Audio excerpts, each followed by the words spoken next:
ప్రపంచంలోనే ఒక అత్యున్నతమైన పరిపాలనకు నాంది పలకాలనేది నా అభిమతం.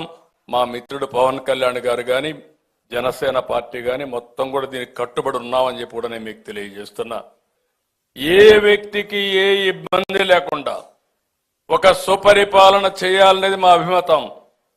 నేను ఎన్నోసార్లు చెప్పాను, అభివృద్ధి జరిగితే సంపద సృష్టించబడుతుంది, సంపద సృష్టిస్తే ఆదాయం పెరుగుతుంది, ఆదాయం పెరిగితే సంక్షేమ కార్యక్రమాలకు డబ్బులు వస్తాయి. అది ఒక్క సుపరిపాలన ద్వారానే సాధ్యం.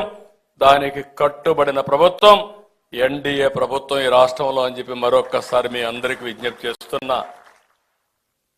ఒకే రోజు అన్ని గ్రామాల్లో జనరల్ బాడీ మీటింగ్లు పెట్టించిన ఘనత పవన్ కళ్యాణ్ గారిది. దగ్గర దగ్గర 35,000 పనులు, 4,000 కోట్ల రూపాయలతో పనులు ప్రారంభించి గ్రామాల్లో పనులు చేస్తున్నారంటే అది ఈ ప్రభుత్వ విధానం. ఇలాంటి ఒకటి రెండు కాదు చెప్పుకుంటూ పోతే మీకే అర్థమవుతాయి. మొత్తం గోదావరిలో మునిగిపోయినటువంటి పోలవరాన్ని మళ్లీ కట్టే పరిస్థితికి వచ్చాం. అసాధ్యమైన పని.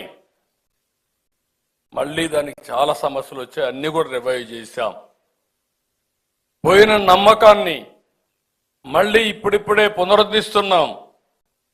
ఒక వ్యక్తికి ఒక విషయం మీరు గుర్తుపెట్టుకోవాలి, ఒక వ్యక్తి పైన నమ్మకం పోతే గ్రామాల్లో గాని కుటుంబంలో కూడా తన మాట వినరు. అప్పు తీసుకొని ఎగ్గొడతా ఉంటే,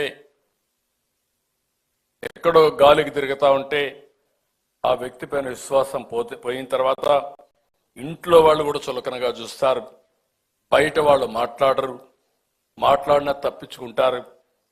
వీడు వస్తే డబ్బులు అడిగే పరిస్థితి వస్తాడని. అలాంటి పరిస్థితి మన రాష్ట్ర పరిస్థితి.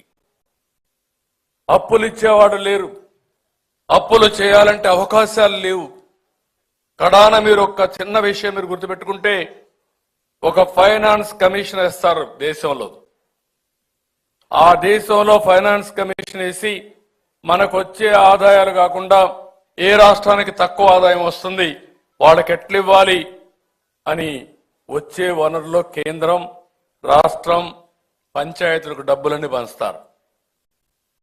15వ ఆర్థిక సంఘాన్ని వేశారు, 5 ఏళ్లకు డబ్బులు ఇచ్చారు. అది ఇంకా 2 ఏళ్లు ఈ సంవత్సరం, రాబోయే సంవత్సరం ఉంది. ఎంత తెలివైన వాడంటే ముందున్న గవర్నమెంట్ లో ఉండే వ్యక్తి ఆ డబ్బులు 5 ఏళ్ల డబ్బులు ఒకటేసారి డ్రా చేసి వెళ్ళిపోయాడు.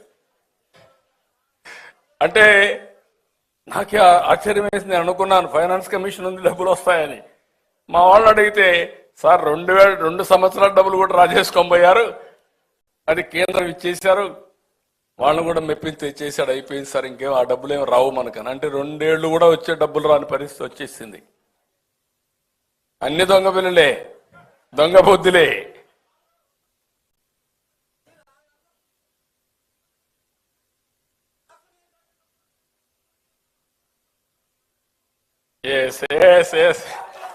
నేను ఒకటే మీ అందరికి చెప్తున్నా,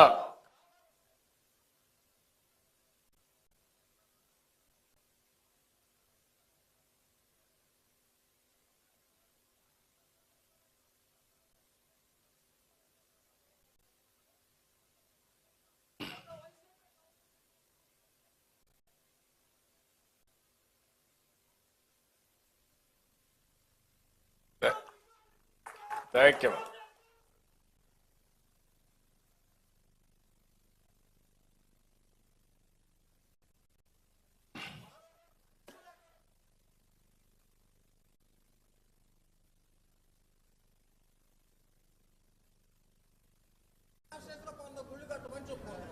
ఓకేమ్మా, అన్ని వర్కౌట్ చేద్దాం.